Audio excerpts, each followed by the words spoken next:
demandan más tiempo, pero bueno, en sí lo que sucede es que es por allí muy corto el tiempo que tenemos para todo lo que se puede abordar. eh, Así que, pero bueno, ahí después habrá tiempo de hacer una lectura más atenta y con más tiempo.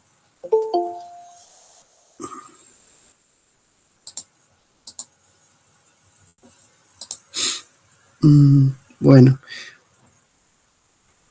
eh, bueno, los que puedan vayan incorporando ahí en el chat su asistencia y así ya después la paso. Y bueno, lo que les quería contar, bueno, nos habrán visto que hice muchas devoluciones del primer trabajo. Los trabajos, la gran mayoría están evaluados. Hay algunos que llegaron fuera de plazo. Pero bueno, sepan que los trabajos que, digamos, ya el primer examen está cerrado, ya no voy a recibir más. Y digamos, quienes no lo hayan presentado, ya quedará para el recuperatorio, que va a ser en 15 días. Y bueno, ya ahora, cuando ya sean más los presentes, voy a explicar el segundo examen en base a lo que propusieron. Va a suponer armar como una suerte de archivo blando, como un arcón sin arconte de tecnopoéticas, de referentes y obras de arte mediales latinoamericanas que consideremos que vale la pena, en las cuales que vale la pena reparar y compartir, que son semejantes a las que reúne el proyecto IDIS, que vamos a ver un poquito hoy, y o el archivo blando de Claudia Cossack, coordinado por Claudia Cossack, o digamos, pongan por caso el documento de traducción, el artículo sobre traducción de Anaid Rey y Hernán Bula. Es decir, que son en los cuales, como decir, sumamos referentes y compartimos, bueno, lo vamos a hacer a través de un foro, es decir, que cada uno de ustedes proponga reparar en alguna tecnopoética, en algún artista, en alguna obra que consideren relevante para incorporar a lo que ya vimos, ¿no? Digamos, lo que propone este espacio curricular, sobre todo, digamos, en lo que vimos en las últimas 2 unidades. Bueno, ya lo voy a explicar con más detalle, pero bueno, antes de, como decir, de avanzar, mientras llegan los demás compañeros, les pregunto a ustedes, ¿qué les parece esto que les estoy comentando? En gran medida está basado en lo que ustedes mismos me proponían. Yo había previsto, me parecía más sencillo hacer un examen presencial y escrito, pero bueno, muchos me plantearon que quizás sí sea más fácil para ustedes hacerlo así. El plazo final de entrega de este trabajo es el próximo domingo, no digamos, sería el domingo, ya les digo, la fecha precisa, es el domingo 21, es decir, esa sería la fecha final para entregar ese trabajo. Yo, en el transcurso de esa semana, debería corregir este segundo trabajo y a quienes no aprueben, sea tanto el primero como el segundo, digamos, o que no lo presenten, tendrían posibilidad de recuperar el individual, sí. Tendrían posibilidad de recuperarlo el día 26. Así, ese sí sería presencial. Bueno, los escucho. No, a mí me parece que está muy buena la propuesta. Creo que hacer desde una actividad práctica y trabajar un archivo blando, que es algo que la licenciatura es lo que propone, básicamente. Trabajar desde ese concepto me parece que está bueno. Bien, bien. Sí, y la idea sería además, lo interesante también es que el foro habilita que ustedes puedan aprovechar las intervenciones de sus compañeros y compañeras, de poder como conocer cuáles son las recomendaciones, lo- digamos, y tener la posibilidad de decir, explorar, de buscar, de investigar algún referente latinoamericano que consideremos que vale la pena, sobre el cual vale la pena detenernos. Por ejemplo, alguna compañera me comentó en el encuentro anterior que le interesaba acentuar producciones de argentinos en el contexto de la dictadura o que en algún punto recuperan digamos, la memoria de este periodo. Bueno, puntualmente me parece pertinente, entonces, bueno, por ejemplo, un ejemplo, esta compañera puede hacer una entrada sobre algún cineasta o artista medial que ha reparado en ello. ¿Qué les parece? Digamos, puede ser argentino, lo ideal sería, claro, ¿por qué lo incluirían? Incluso también, mm, claro, así sería Rocío. Y a su vez también sería un foro en que propondrían artistas y darían el por qué eligen ese artista u obra. Y también en lo posible propondría que hagan algún tipo de vinculación con alguno de los artistas que vimos en el, en el cursado. Es decir, que digan, por ejemplo, este artista guarda alguna relación intertextual, puede ponerse en diálogo, puede relacionarse con, o está como decir, digamos, en una, no sé si una genealogía, una tradición, es decir, lo pueden relacionar con, o por ejemplo, decir, bueno, lo conecto con el NetArt, lo conecto con el arte correo. ¿Me explico?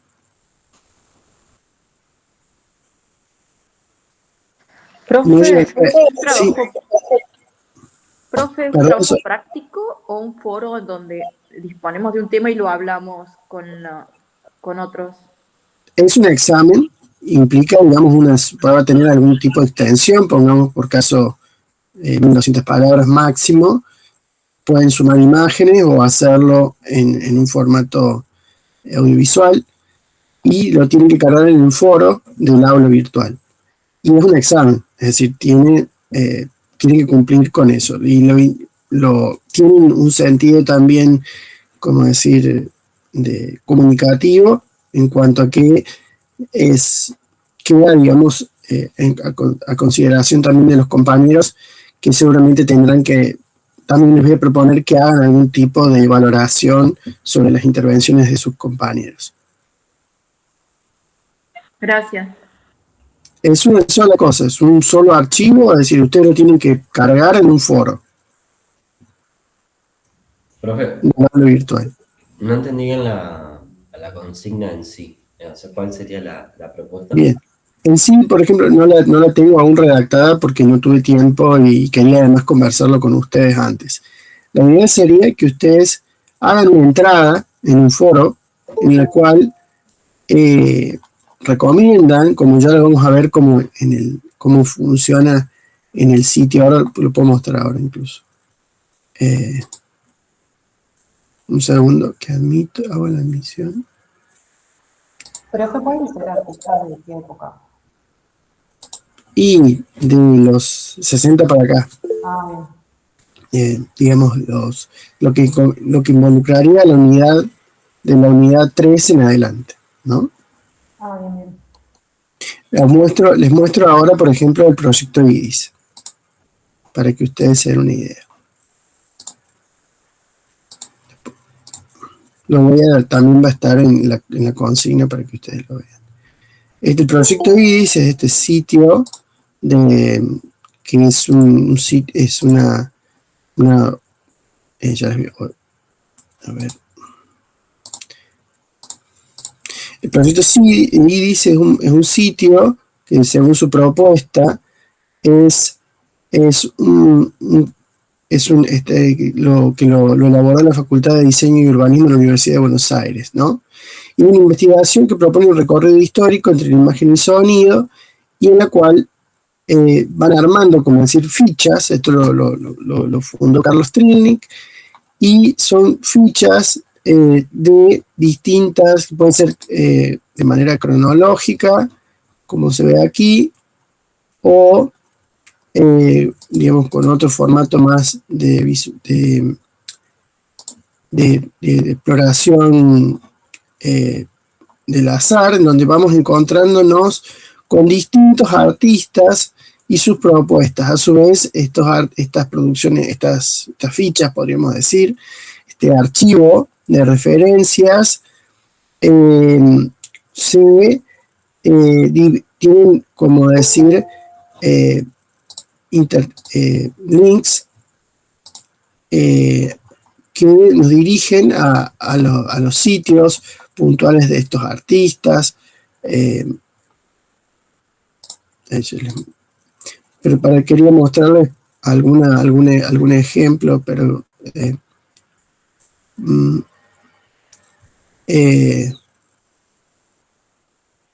un segundo. Voy a buscar alguna, a ver. Quería buscar alguno de los que ya había explorado.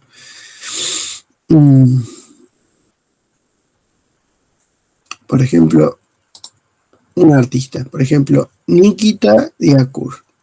Este artista es ruso, ¿no? Animador y artista audiovisual ruso. Pero, por ejemplo, voy a poner aquí, por ejemplo, uno que vamos a ver ahora, que es Brian Mackern.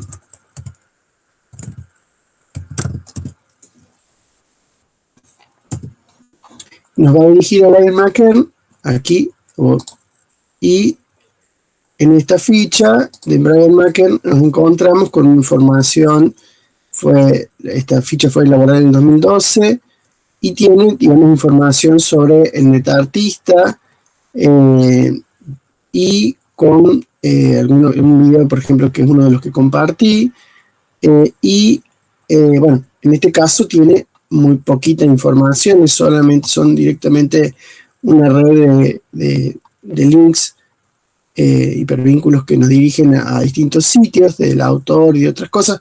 La idea sería que ustedes pudieran armar en su foro, una ficha, por ejemplo, de un artista que proponen recomendar y que puedan ofrecer con argumentos una explicación de por qué ese artista es relevante, es pertinente para las artes mediales latinoamericanas, y a su vez vincularlo a otro artista, a otro referente, a algún problemático que hayamos abordado, la teoría. ¿Me explicó? Sí, profe, se entiende. Eso sería. Yo ya lo voy a mandar por escrito, ahora que ya hemos acordado con esta propuesta de examen, espero en el transcurso del día ya poder hacerles cargar la propuesta de examen. Y bueno, como les decía, va a tener una fecha límite de entrega que es el domingo 21. Después de ese día ya no los voy a recibir, va a tener una línea de corte, va a tener una fecha de cierre, y en caso de que no lo lleguen a presentar, ya quedaría para el recuperatorio, que sería el día 26. El día 26 del viernes 26, y va a ser un examen presencial ese día.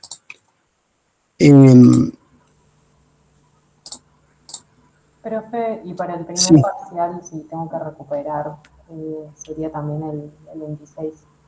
También el 26, sí. Va a ser presencial, va a ser un multiple choice, y va a tener algún tipo también alguna pregunta también para resolución. Y en el caso de que sea la primera unidad, no involucraría, perdón, si fuera el primer examen, involucra también la segunda unidad. Es decir, sería primera y segunda unidad, segunda y tercera y cuarta unidad en el segundo trabajo. No, Bien. Bueno, ¿estamos bien hasta aquí? Bueno, comenzamos. Sí, Franz. Hola, soy ¿Cómo? Cami. Profe, tengo una duda. Con respecto a que te había mandado un correo electrónico preguntando si el libro completo de la actividad 3 estaba todo de elogio, algo así se llamaba el título. Perdón, hubo una interferencia y no puedo escucharte, Camila. Hay un libro largo de la unidad 3 Sí. llamado Elogio de la De la Low Tech, Low sí. Tech. Sí. ¿Puedo leerlo todo? Yo creo haber respondido al mail. En sí, como les decía, son materiales de consulta y que demandan, digamos, una lectura exploratoria. Y pongamos por caso, en este caso, cuando tengas que, por ejemplo, situar una obra, contextualizarla, como este texto, por ejemplo, tiene un recorrido que historiza digamos, las artes electrónicas o las artes mediales, te va a ser útil para poder situar, contextualizar la obra. Por ejemplo, en ese sentido es una obra de consulta y la lectura previa te va a ayudar a que puedas como hacer un uso más efectivo de este trabajo. ¿Me explico? De esta búsqueda de información. En sí son materiales que la idea, yo les recomendaría leerlos a todos, pero bueno, si ustedes consideran que no tienen tiempo o no llegan, bueno, lo usen como un material de consulta. Además, ustedes van a ver que tienen muchísimas fotografías, imágenes, referencias, entonces la misma diagramación hace que no es un texto pesado, digamos, si bien tiene 100 páginas, no es algo imposible de leer. Creo que eso es bastante general con toda la bibliografía. Yo les doy mucha bibliografía porque me interesa que ustedes tengan estas referencias, pero bueno, soy consciente también de que bueno, los tiempos son breves y bueno, en ese sentido los trabajos están más orientados más que a reconocer qué mencionan y qué no, es decir, a que pueda haber una actividad de transferencia en donde ustedes puedan hacer un uso inteligente de la bibliografía para algo. Sí, Frances. Dos preguntas. El texto que el que está hablando, ¿cuál es? Es uno que se llama, la que menciona Camila. Sí. Es un libro que está subido en la unidad 3, que se llama Elogio del Low Tech, que es, ahora no me acuerdo el apellido del escritor, del autor, ya te digo, y que está en la pestaña que dice el devenir de las artes mediales en la Argentina, y es del 2015 de Rodrigo Alonso. Realmente el libro está buenísimo. Yo creo que les puede ser muy, muy útil y me parece muy pertinente también, porque además no solo se refiere a Argentina, sino que propone un contexto latinoamericano y después, como decís, sitúa a lo argentino en ese contexto. Entonces, en ese sentido me parece muy pertinente para este espacio y creo que, bueno, nos ayuda también a, como decir, a desenfocar de la escena local. Bien. Y la otra pregunta, el otro trabajo al que estaba mencionando, que estaba El primero. ¿sería Sí. como una especie de ficha técnica de un artista? Sería algo así, sí, pero digamos está más orientado a las tecnopoéticas, porque en ese sentido podría involucrar a un colectivo, por ejemplo, o alguna temática o problemática que involucre más de un artista. ¿Me explico? tiene un grado como decir, de flexibilidad, pero sí, sería eso. Bien, bien, gracias. Y lo relevante también sería que tiene que tener, no ser así como decir unos párrafos, como decir un bosquejo de referencias e intertexto y ¿cómo se llama? Hipervínculos, sino que tenga algún grado de argumentación, de explicación, de fundamentación.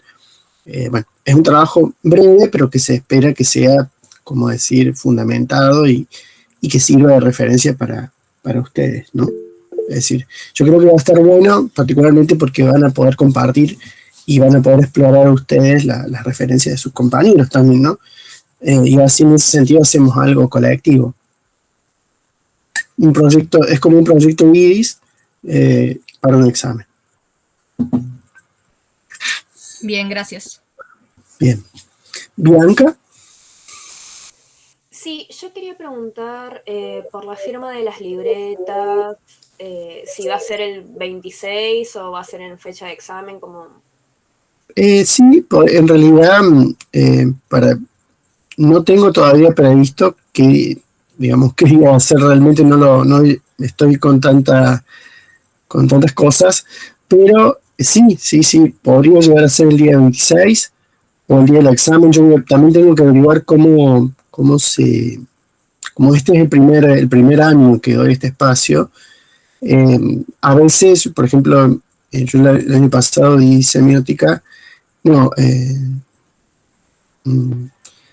estética, y bueno, y había una fecha específica para la firma de libretas, no se podía hacer antes. Así que, bueno, tengo que, como decir, ayornarme con ese tema, pero bueno, todavía nos quedan fechas, y si además voy a ir presencialmente y ustedes van a saber el día que eso sea, y bueno, va a quedar todo acordado previo al día del examen. Bien, gracias. Sí. Bueno, qué bueno, están llegando todavía, compañeros. Bien. Bueno, por último, quiero saber cómo venimos hasta acá. Cómo están viviendo el cursado, con las lecturas, el visionado de los videos, les ha resultado muy, muy agobiante.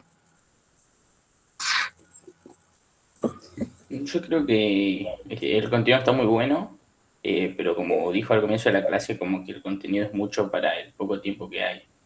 Pero Sí. no, lo que más me gustó fueron las páginas que pasó en la unidad 2, creo que fue.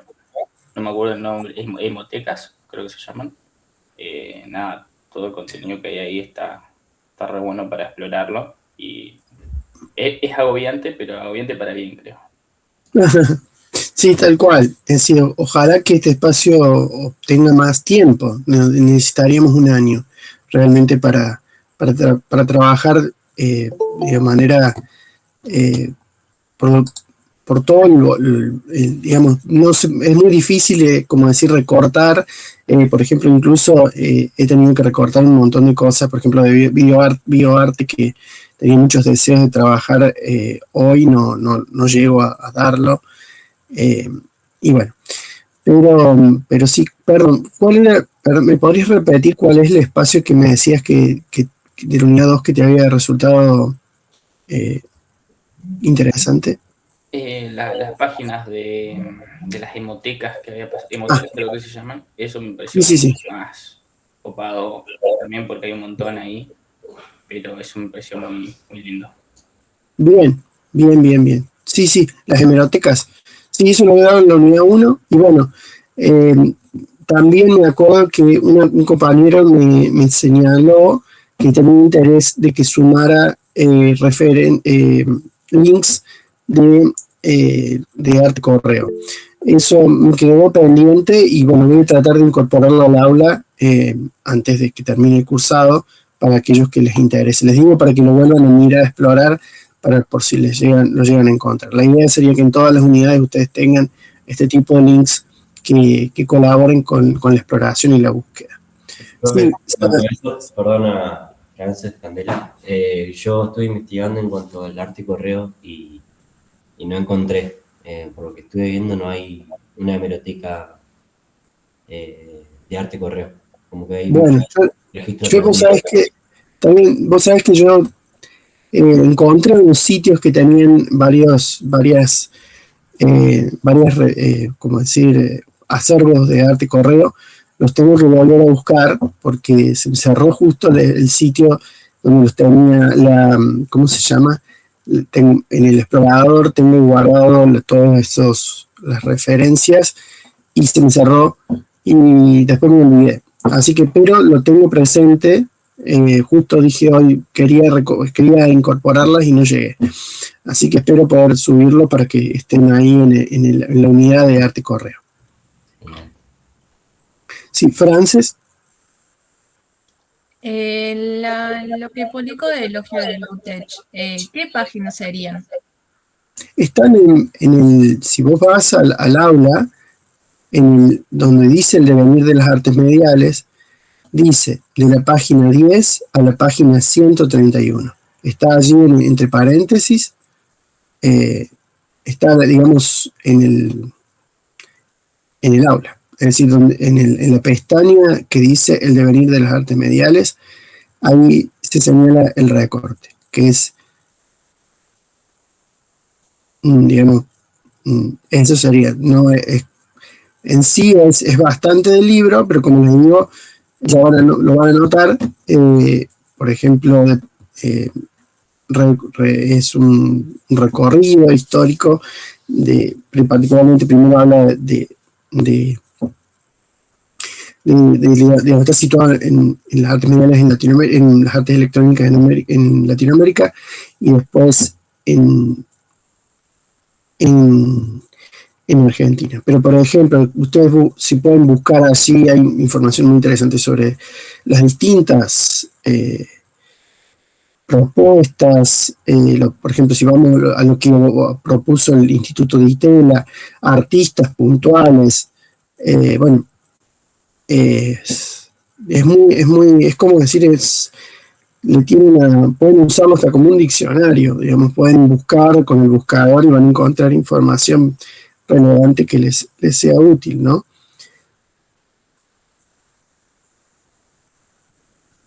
Bien, gracias. Bien. A mí me parece un texto muy, muy interesante para consulta. Bueno, enlargamos.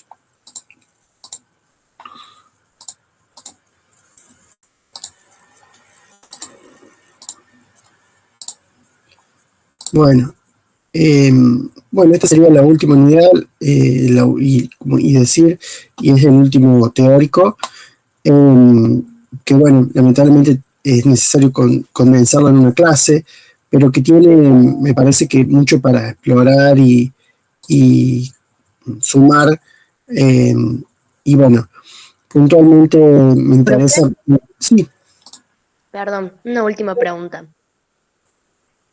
Los artistas para el foro que tenemos que presentar para este próximo examen, Sí. ¿pueden ser actuales y de cualquier ámbito artístico? Tipo, ¿puedo presentar un cantante, por ejemplo?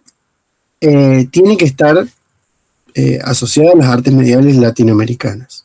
Es Claro, decir, de la fundamentación, vos tenés que, como decir, asociar, presentarlo y proponerlo a tus colegas como una referencia relevante de las artes mediales latinoamericanas.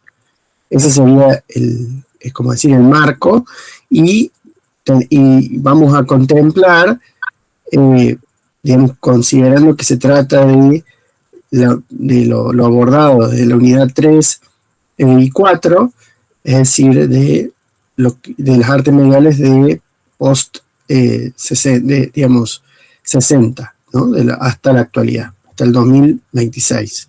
Incluso vamos a ver obras que son de 2024, 2025, 2026.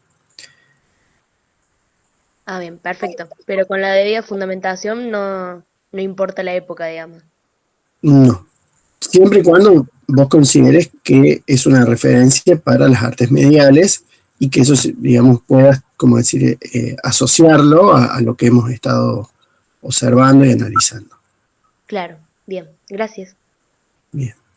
Bueno, creo que la primera referencia sobre la que me interesa reparar, que le ofrecí, ya hay una ficha que vimos del proyecto IRIS, y a su vez también que les propuse también el visionado de algunos videos en la clase ayer mismo en el aula, es Brian McKern, que es un artista uruguayo, nació en el año 1962 y que es uno de los principales referentes del net art. Como habrán visto, digamos, su obra se destaca sobre todo como por la confluencia del sonido y la visualidad de datos. Pero a su vez también es un gran referente como pionero del net art de la década del 60, a través del cual se estableció toda una relación entre artistas que evoca sobre todo el arte correo, digamos, y que explícitamente, digamos, se trama en esa relación con los artistas del arte correo que vimos en la unidad 3. A su vez también es un gran referente como, digamos, de la recuperación y preservación del net art, ¿no? Es decir, Brian McKern, como ustedes habrán visto en el video que pueden ver ahí en el video, es decir, además de uno de los artistas que empezó a experimentar con internet en su momento de efervescencia en la región, de expansión, de multiplicación, de ingreso al ámbito doméstico, con el net art, además de esta, momento de pioneros y de precursores. Él se ocupó también de la preservación y la conservación de estas obras que, como ustedes saben, devienen obsoletas rápidamente. Es decir, con el avance tecnológico, muchas obras de arte van deveniendo obsoletas y ya no pueden usarse, ¿no? Es lo que pasó, por ejemplo, con Flash, ¿no? Al dejar de funcionar, muchas de las obras quedaron, digamos, inútiles.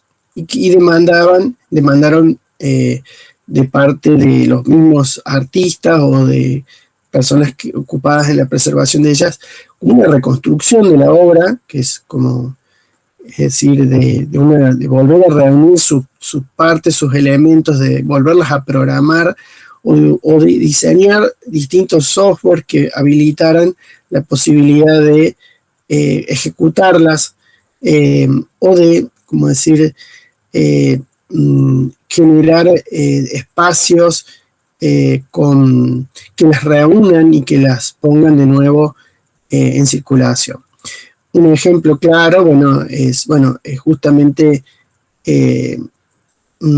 como ustedes habrán visto en esta clase que él da para estudiantes, supone, digamos, su trabajo supuso también, digamos, reunir estas obras, catalogarlas, ponerlas a disposición de otros. Y ellos suponen, digamos, como sostener una memoria sobre una trama religadora y a su vez, sostenerla, promoverla más allá del tiempo.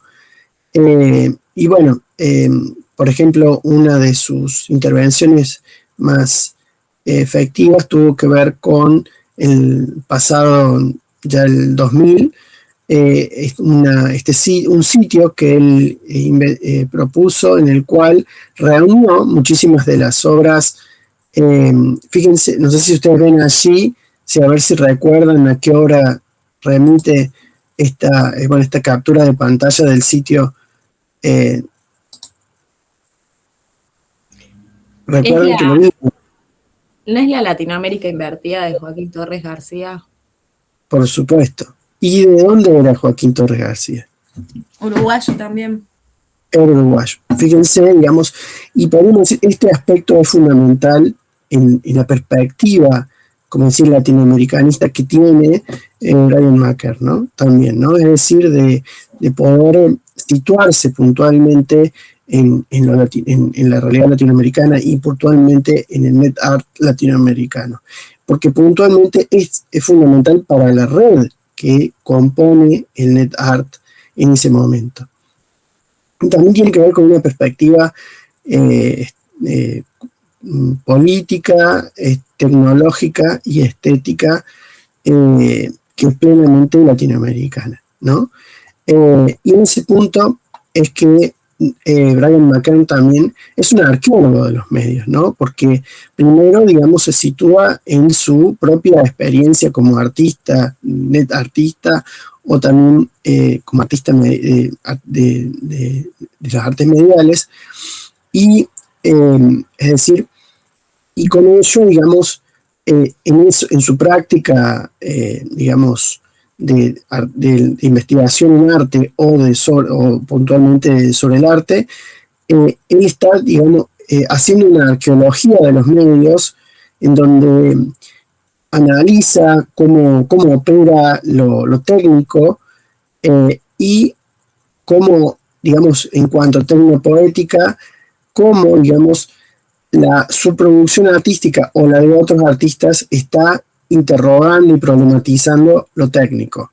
Por eso, justamente en la entrevista, es interesante cómo él dice que hay un momento, digamos, en la historia del net art, en donde muchos artistas que no eran, podríamos decir, net artistas, se suman, digamos, al net art, pero, digamos, con obras que son meras digitalizaciones, es decir, un sitio donde están digitalizadas algunas de sus obras, o tienen fotografías de sus obras analógicas, pero bueno, como podríamos decir, es un momento por así de incomprensión sobre puntualmente cuál es la interrogación técnica que suponen estas producciones artísticas. ¿Me explico?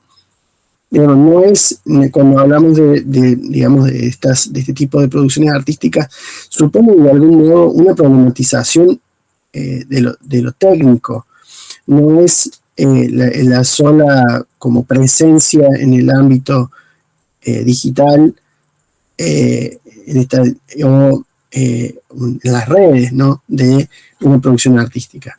Esto sucede muchas veces cuando se habla, por ejemplo, de poesía digital, que en realidad pareciera que subir un PDF con un poema ya es poesía digital, y no. Es decir, hay algo en torno a las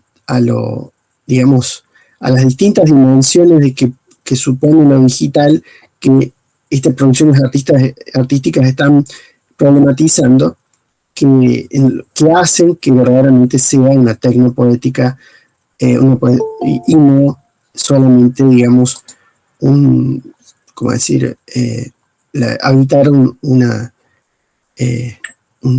espacio medial. ¿Me explicó?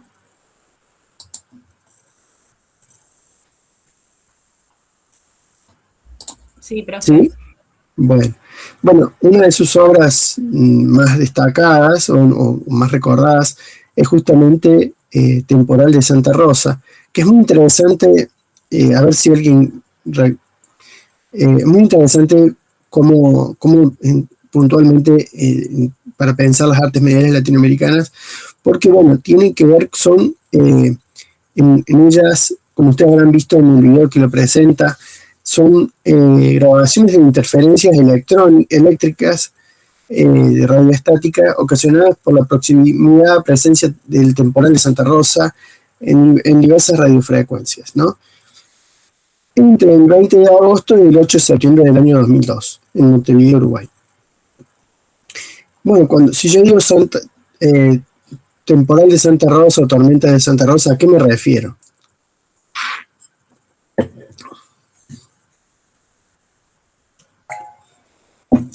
Entonces, suena como algo que dicen las viejas, ¿no? Pues ya prácticamente hemos perdido ciertas nociones sobre el clima, pero puntualmente la famosa tormenta de Santa Rosa es la que en algún modo anuncia un cambio de estación y suele ser una tormenta muy, muy particular. En este caso, tiene que ver con Santa Rosa, que es una, digamos, es una beata latinoamericana, patrona de la Iglesia Católica de Hispanoamérica y Filipinas. Es Hispanoamérica y Filipinas porque Filipinas en algún punto, hasta hace menos de 100 años, había sido colonia española y bueno, ya hoy creo que después pasó por otro tipo, pasó a ser colonia de norteamericana, bueno, después se emancipó, pero bueno, ya hoy prácticamente ese pasado español está muy, muy atrás, pero puntualmente, digamos, evoca, digamos, una experiencia, digamos, de cultural, de lo climático, que es latinoamericana. Y puntualmente, en ese punto, es interesante la operación que hace Brian Marker, porque opera, digamos, sobre aquello que para el radiooperador es ruido, él lo pone en el centro de la escena, ¿no? Y esto también es muy interesante de las tecnopoéticas, y sobre todo muy presentes en las artes mediales, en la cual, como decir, lo que es, podríamos decir, marginal en algún tipo de experiencia y de trabajo con lo tecnológico, se torna central para el interés estético. Es decir, uno podría decir, esos ruidos que escucha el radiooperador, que no son indeseados y que afectan a la comunicación, se tornan, digamos, un objeto de interés estético. Y para el ruido, digamos, propiamente lo comunicacional, ¿no? Y es interesante reparar en ello porque en general, es decir, ese ruido que aparece o esa información, como decir, que no es, como decir, central para el interés científico, no deja de ser parte de la experiencia estética del científico, ¿no?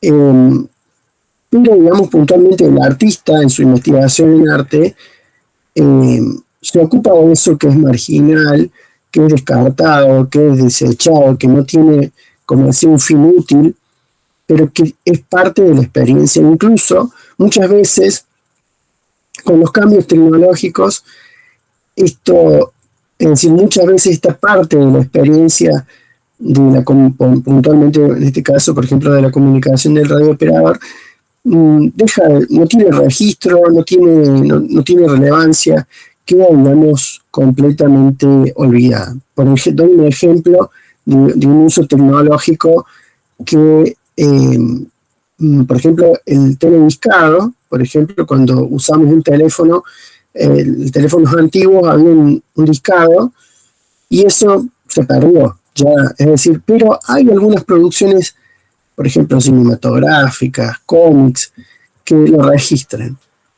Entonces, en el arte, eso que podríamos decir que a lo mejor era marginal y que era una referencia, digamos, de contextualización, guarda otro interés a lo mejor en una exploración artística. ¿Me explico? Les pregunto a veces para no redundar, porque si no, como no les veo, no los veo, no sé si realmente me voy a entender o si tengo que explicarlo más.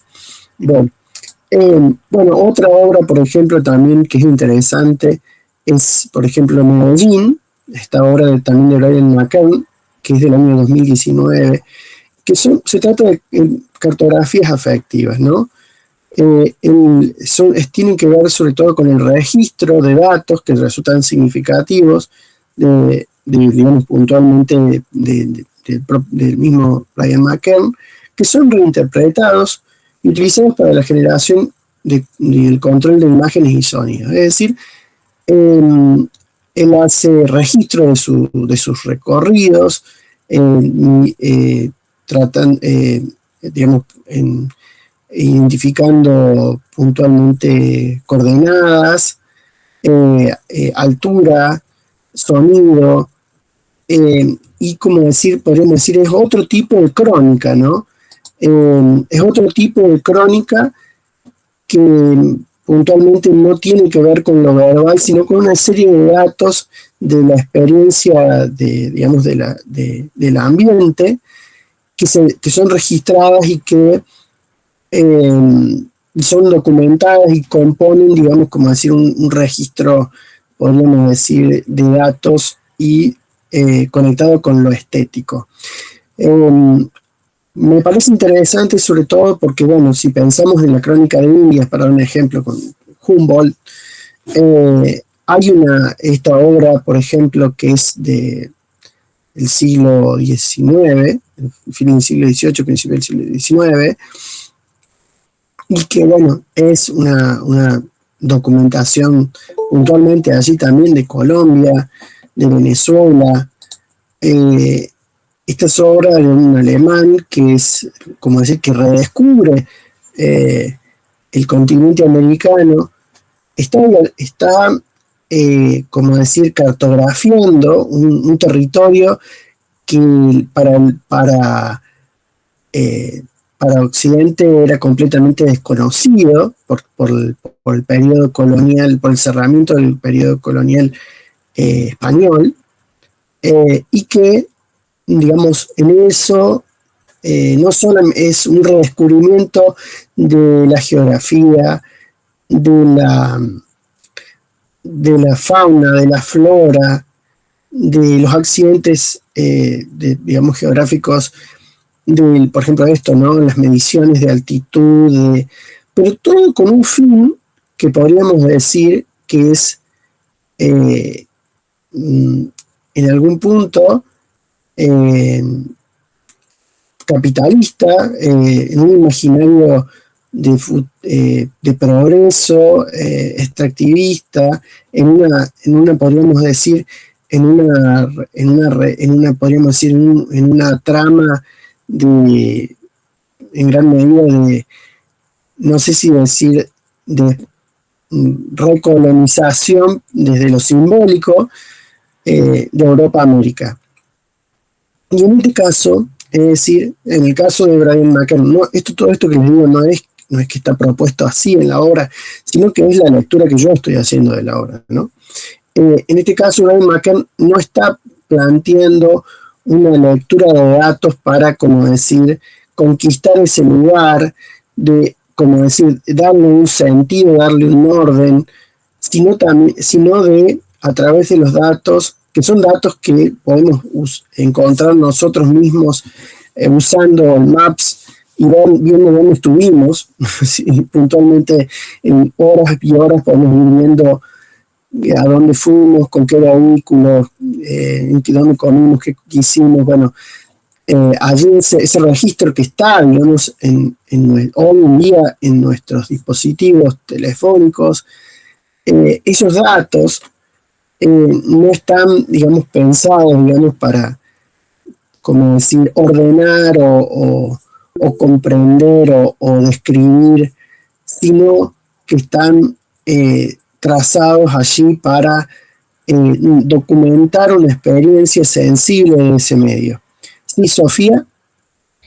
Profe, quería preguntar si en esta obra en específico el artista, los lugares que escogió como para generar las notas, así como están propuestos en el gráfico de la derecha, ¿tienen algún significado o simplemente escogió aleatoriamente lugares en Medellín? Sí, en realidad tiene que ver, es su propio recorrido, ¿no? Es su propia experiencia del medio. Es una crónica de su de su vivencia de Medellín con datos, ¿no? Datos sonoros, digamos, de temperatura, altitud, y el trazado también de un mapa, ¿no? Es decir, lo que él plantea, como se ve en el video, es que en realidad, bueno, conocemos una parte, hay un recorte de nuestra experiencia de lo real, y que, bueno, es un modo de, como si de desmontar una idea de conocer, ¿no? De trazar un nuevo interrogante sobre nuestra propia experiencia, nuestra propia vivencia y, como decir, sobre nuestra posible documentación de un espacio, ¿no? Por ejemplo, cuando nos vamos de viaje o circulamos por nuestra propia ciudad, solo circulamos, lo que plantea, solo circulamos por una parte muy acotada de lo real. Y lo que guardamos de ello es a veces una fotografía, tenemos un registro en nuestro celular de lo que nos movimos, tenemos a lo mejor algunas notas, pero digamos, bueno, Brian hace una documentación mucho más detallada y con una memoria que tiene otros registros más allá de lo visual, ¿no? Que implica recordar altitudes, por ejemplo, como, digamos, sonidos. Es decir, es otro tipo de crónica, ¿no? Es una crónica en donde, bueno, los datos contribuyen a otro tipo de vocación estética, ¿no? Sí, además, pues no he visto la obra, pero me parece interesante. Asumo o no quiero, no quiero asumir, pero creería yo que al ser un artista, supongo que no ha escogido lugares como muy turísticos, por así decirlo, sino que seguramente tienen que ver con su experiencia personal, como tú lo dices. Entonces, digamos, yo que tengo la oportunidad de conocer Medellín, me interesa o sea, así viéndolo como espectadora, me interesa no solamente ver la obra o escuchar la obra, sino también entender, por ejemplo, qué pasa en esos lugares que hace que ese lugar sea relevante para la obra. Entonces, como que es una obra que funciona en varios niveles, porque no solamente se queda en la contemplación, sino que también me invita a explorar, por así decirlo. Sí, tal cual. Yo creo que puntualmente lo que él quiere destacar es un recorte.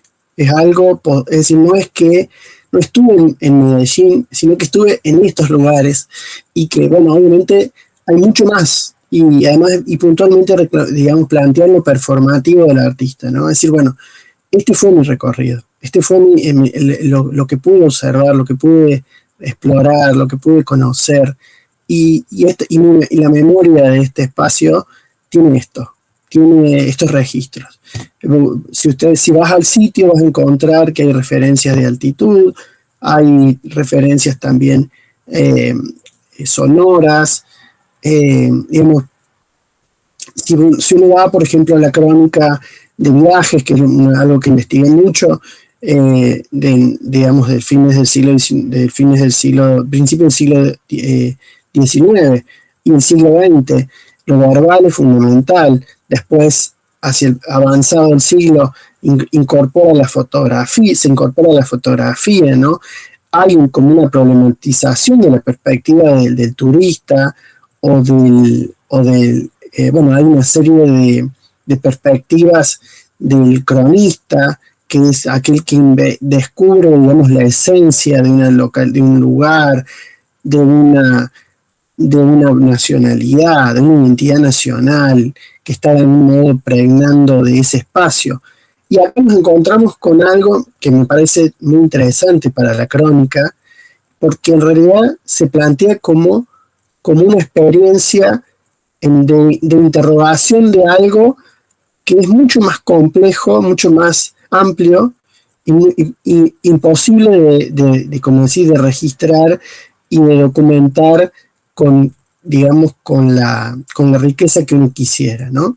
Es decir, es como documentar, como decir, la complejidad, la amplitud, la riqueza de un lugar en la escala humana, que es siempre limitada, pero que tiene, digamos, el impacto también de todo lo que es, ¿no? Y qué interesante que es pensando en esta perspectiva actual por allí de las redes, ¿no? En donde todo es instagramable, donde son como recortes micro de las cosas, en donde se sobrecargan los estereotipos que ya existían hace un siglo y que todavía se repiten, ¿no?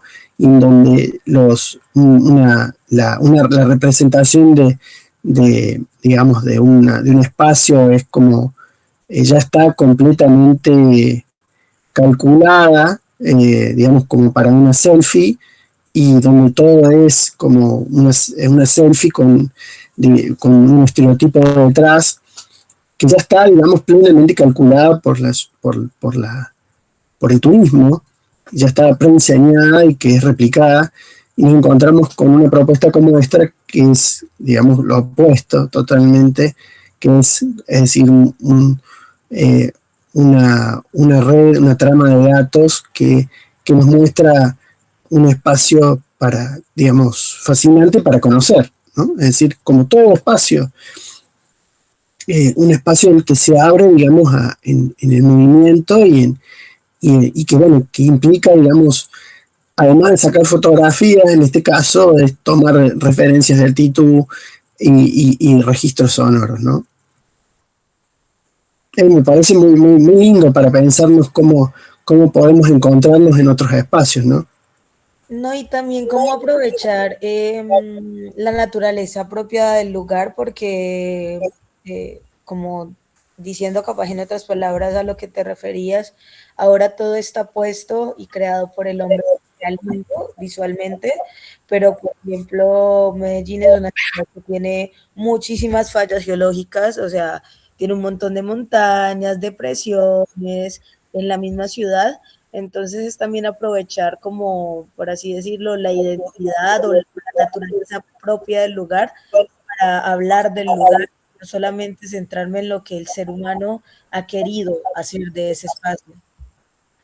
Vos sabés que esto que señalás, Sofía, es muy interesante en cuanto a la perspectiva de Brian McKern y varios artistas que, digamos, que trabajan digamos, post-2000, que hay una perspectiva como post-humana, ¿no? Es decir, que trabajamos, que hay una interrogación estética del medio que tiene muchas veces, por ejemplo, puntualmente, como decir, se invierte, no escuchamos a la voz, sino a la tormenta, ¿no?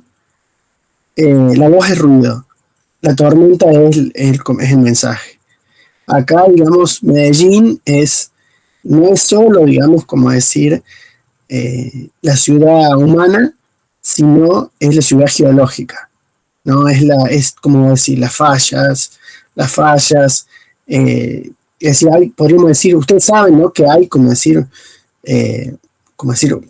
una perspectiva, una percepción del color que es distinta en cada lugar, ¿no? Los pintores se ocupaban mucho se obsesionaban con eso, ¿no? Es decir, bueno, cómo captar, si no es lo mismo captar el color de Medellín que captar el color de Río o de, qué sé yo, Tierra del Fuego, ¿no? Es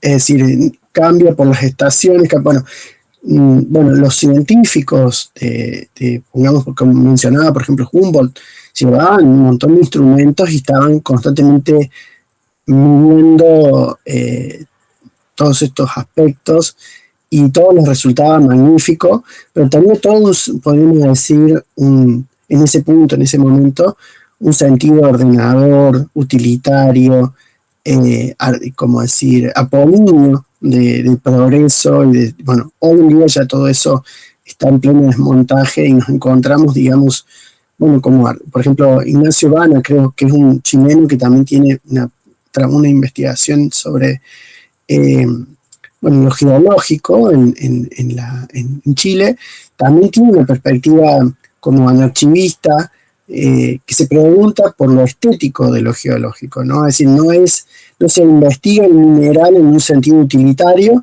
sino en un sentido estético. Por ejemplo, se lo interroga desde el color o desde el movimiento que supone ¿cómo se llama? La explosión de un volcán, ¿no? Es decir, cómo ese mineral vuela. Digamos, ¿no? Se investiga establece un laboratorio en el medio del desierto para una investigación estética, ¿no? El mineral se lo investiga desde sus cualidades, pero con un principio estético, no con un principio utilitario y extractivista. Bueno, pero bueno, me estoy yendo por las ramas. Bueno, es decir, pero puntualmente lo que Brian McKern reúne, algo que también me interesa mucho destacar de la investigación de McKern y de lo que es el net art, ¿no? Que es que, como decimos, toda esta producción de una obsoleta, si entramos al sitio que les propuse con el Atlas invertido, con la América invertida, van a encontrar justamente montones de hipervínculos a horas, y creo que prácticamente casi todas ya están caídas, no funcionan. Es decir, eso también es interesante para ver cómo opera la conservación la supervivencia del net art. Ustedes, si ustedes son artistas, en gran medida, parte de su producción artística no solamente va su producción estética, su trabajo en las artes mediales, sobre todo en las artes digitales, va a tener que ver con la producción del arte, pero también con la preservación y la conservación. Esto es bueno saberlo, digamos, en cuanto a la referencia que propone Brian McKern, ¿no? Es decir, en gran medida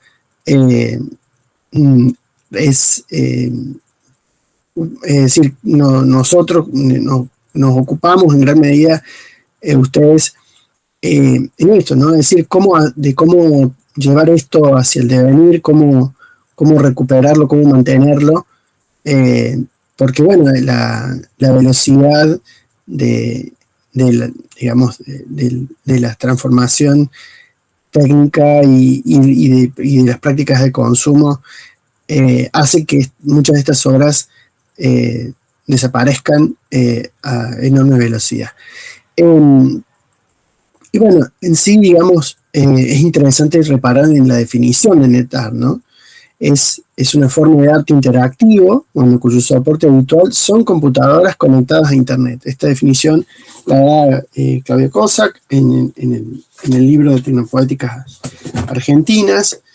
Y, digamos, supone, sobre todo, la experimentación y la producción del net art surge de la conectividad y los intercambios que genera esa conectividad, ¿no? Y bueno, supone también, surge, como muchas de las producciones de las artes mediales, de una experimentación con las artes mediales, ¿no? Hoy, por ejemplo, como vamos a ver, mucha de la experimentación se juega, sobre todo, por ejemplo, en el uso de inteligencia artificial. ¿Por qué? Porque, bueno, es lo que está, digamos, como en ebullición desde pasado el 2020. Bueno, Puntualmente, un referente para mencionar aquí es Gustavo Romano, que es argentino, y lo menciono sobre todo porque es una de las pocas obras que encontré que está todavía activa desde los links del sitio de Brian McKern. Y bueno, es una obra que se llama Mi deseo es tu deseo, y que ahí está el link a la obra, y que es, aquí lo explica el artista, dice, son dos rostros generados por computadora de personas que nunca existieron, fueron publicados el 1 de septiembre de 1996 en 2 páginas personales de internet, con sus direcciones de correo electrónico y un texto sugerente. Bueno, y allí si uno ingresa a estos perfiles, va a encontrar los mails que recibieron estos avatares desde que fueron publicados en ese periodo. Ustedes fíjense, digamos, que por la estética y, bueno, puntualmente también si leen los mails, van a encontrar puntualmente mucho de lo que después va a resonar. Es decir, hoy en día nos encontramos con estos avatares, bueno, son quizás más, o tantos o iguales o más que personas que están en las redes, y que, bueno, las propias interacciones también están allí en su núcleo, en lo mismo que circula y que guarda esta obra, ya está presente en nuestro día a día. Por allí es interesante experimentar estas obras que ya tienen sus años, porque nos permiten, las vemos como anticipaciones de lo que hoy en día experimentamos de una manera multiplicada hasta el infinito. Un ejemplo claro de ello sería, ¿ustedes conocen el cine de Cronenberg? ¿Alguien lo conoce? ¿Ha visto películas de Cronenberg? Sí, profe. Bien. Sí, profe. Bueno, ¿ustedes vieron Videodrome? Sí, profe. Bueno, en Videodrome hay un momento en el que el protagonista está desayunando, comiendo tostadas, y mientras come tostadas, está mirando unas fotos bastante sórdidas, y, digamos, eso no afecta para nada su digestión, digamos, podríamos decir una síntesis de esa escena. Esa experiencia de estar, como decir, porque bueno, si recuerdo bien, el protagonista de Videodrome está como tratando de buscar una experiencia nueva, una experiencia que de algún modo desafíe su sensibilidad, su subjetividad, su tolerancia, como que nada pareciera afectarle su digestión. ¿Cómo se llama la película? Es decir, lo interesante es que lo que quería señalar es que Cronenberg, digamos, a través del video y los canales del circuito cerrado, está anticipando la experiencia, digamos, de nuestra tolerancia de la imagen estética, anestética, que tenemos hoy en las redes sociales, ¿no? Es decir, pongamos por caso lo que experimentamos todo el tiempo si usamos, por ejemplo, el ex Twitter, es decir, es como decir, en el escroleo de Twitter o Instagram, nos encontramos puntualmente en esa experiencia que tenía este personaje que imaginaba Cronenberg en la década del 80, ¿no? Con el video y el circuito cerrado. Lo digo en ese sentido, digamos, puntualmente esta obra, por ejemplo, Mi deseo es tu deseo, de Gustavo Romano, muestra en su experimentación de las redes, de las redes de internet, del net art, surge esta obra que condensa parte de la experiencia digamos, del medio, digamos, de las redes, del día de hoy, del día a día de hoy. ¿Cómo lo ven ustedes?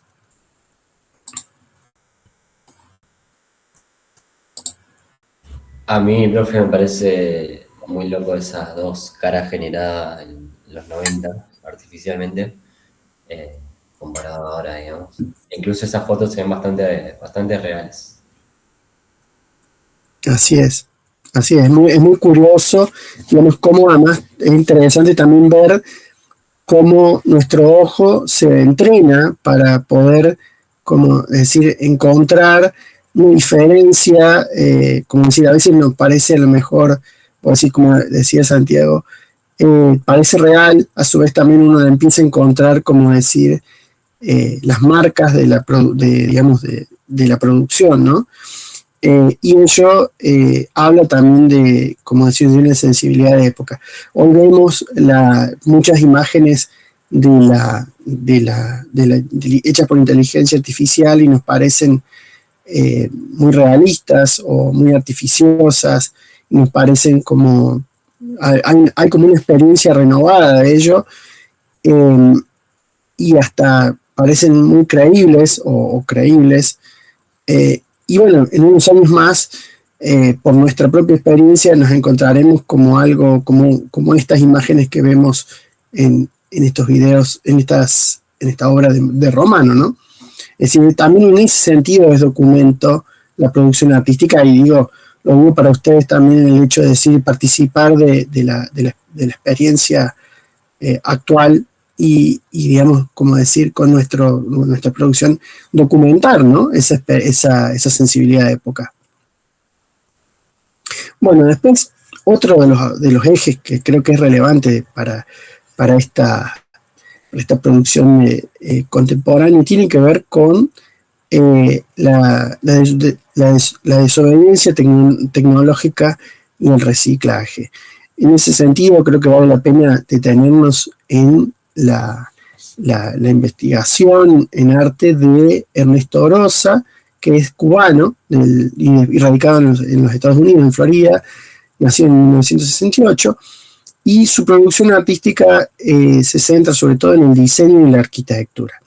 Él lo que hace es rescatar, digamos, la desobediencia tecnológica y el reciclaje que opera sobre todo en Cuba, ¿no? Bueno, tiene por ejemplo, dos ejemplos, dos referencias relevantes son cómo documenta la producción de antenas con bandejas por la escasez de acero. Bueno, digamos, hay como un reciclaje y una acumulación y un reciclaje de objetos como para elaborar, por ejemplo, antenas de TV, o por ejemplo, este cargador de pilas no recargables, digamos, que suponen, digamos, como son invenciones que, digamos, digamos, son contrarias al bloqueo, ¿no? Y a la obsolescencia programada, ¿no? Muestra, digamos, como una operación de resistencia y tecnológica que supone, digamos, revertir ciertas lógicas de matriz que son significativas, y que esto, digamos, si bien está situado en Cuba, se puede transferir también a América, a toda Latinoamérica, sobre todo, digamos, en la América del siglo XX. Lo pensamos sobre todo no sé si ustedes han leído, por ejemplo, El Eternauta de Oesterheld. Hace poquito salió la serie. ¿Alguien lo leyó? Sí. Y bueno, algo que se pone en evidencia en El Eternauta, que ustedes quizás lo hayan podido ver en sus padres, en sus abuelos, ¿no? Es una formación técnica que se puso en evidencia también en la Guerra de Malvinas, es decir, un conocimiento técnico que hace, digamos, en el cual opera la reinvención y la recreación de los distintos objetos para sobrevivir y para, digamos, luchar, disputar en cualquier ámbito, ¿no? Es decir, Sí, digamos Por que ejemplo, la serie del Eternauta es una reinterpretación del cómic, así más es. adaptado y para que también sostenga el hilo argumentativo, porque siendo apegadísimo el cómic se perdía un poco. Sí, tal cual. Yo por eso me remito al cómic, porque el cómic es más claro eso, ¿no? Es decir, son personas que tienen formado en escuelas técnicas y que tienen un conocimiento técnico que es fundamental para su supervivencia, tal como lo muestra la historieta. En la serie eso se diluye un poco porque justamente la población ha cambiado y la sensibilidad de época ha cambiado, ¿no? En este caso, fíjense, hay una sola persona que tiene esos conocimientos en la serie. El resto es un acumulador. Bueno, justamente no es por nada que se remiten a estas referencias. Es un acumulador con conocimientos técnicos. Y es, digamos, el que puede resistir. Bueno, en ese punto, como otro acento a considerar, aquí en lo local, digamos, me remito a dos cordobeses, docentes también de aquí de la casa, Andrés Belfanti y Federico Ragesi, ¿no? Que tienen también, digamos, obras que operan en esta misma lógica, ¿no? En donde lo comunicacional, digamos, se conecta con reciclaje digital y la desobediencia tecnológica. Tiene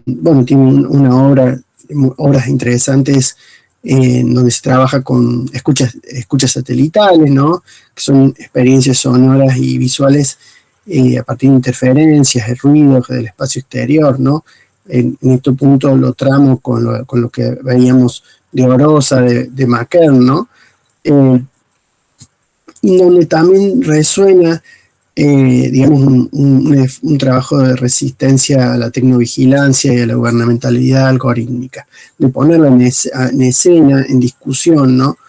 Y hacer una interrogación y una experimentación estética que va más allá de lo útil y que supone, digamos, encontrarnos en las distintas dimensiones de lo tecnológico. Por ejemplo, en el caso de las escuchas satelitales, se explora, digamos, el uso de satélites zombies, digamos, y que en los cuales no se persigue un fin utilitario, sino explorar una dimensión sonora desde la curiosidad estética. Lo mismo pasa con la serie, con la obra Asedio, ¿no? De Andrés Belfanti, en donde también está, digamos, explorando estas cámaras de vigilancia ya obsoletas que no proporcionan una información útil, sino que son objetos que abren a otra exploración del espacio. Así como McKern explora Medellín desde la información y desde lo técnico. Bueno, Belfanti interroga la ciudad de Córdoba desde cámaras zombies que todavía están allí operativas, pero no para la vigilancia de la seguridad, sino para una experiencia, digamos, singular de lo urbano, que a un punto la redescribe, la redescubre. Lo mismo también se puede plantear, el mismo, Andrés Belfanti participa también del colectivo MOD junto con Salvador Marino e Ismael Verde. Esta obra, digamos, puntualmente es otra referencia de anarchivismo, es un claro ejemplo de una referencia de anarchivismo, en donde opera, digamos, ya me voy a detener puntualmente en lo que es el anarchivismo, pero que opera puntualmente en la destrucción del lenguaje verbal, ¿no? Es una obra a la vez degenerativa y regenerativa. No pudimos reparar mucho en este concepto, ¿no?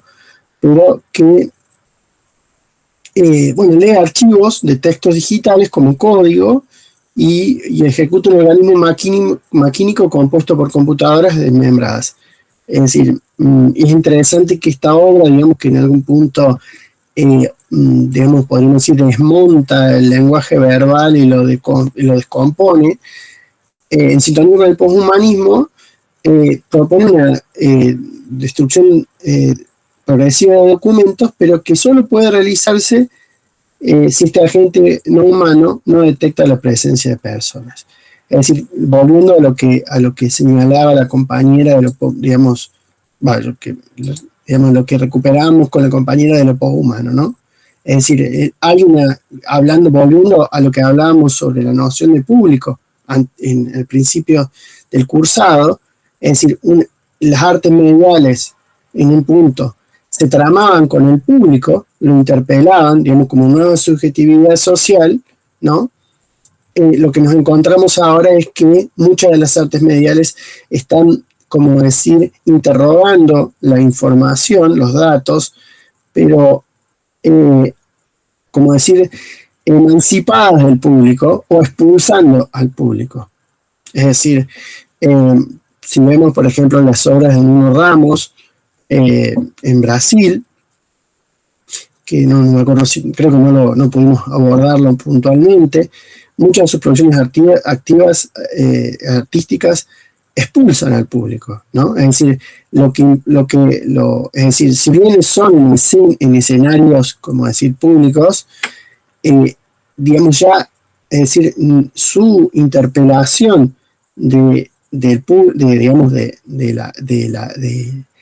podemos decir, de las personas que acceden al museo, es a que se involucren con la obra, no con una perspectiva del público, digamos, como si fuera un espectáculo, sino que se encuentren interpelados como, digamos, en una perspectiva más estética, más sensible, más humana, en algún punto,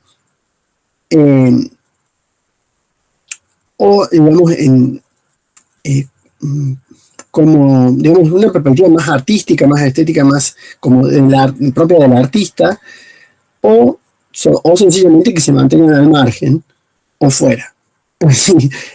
Son obras expulsivas que, digamos, que discuten plenamente con esta noción de público que fue fundamental para las artes mediales modernas del principio del siglo. Bueno, en ese punto creo que es un hito también relevante para la arqueología de los medios.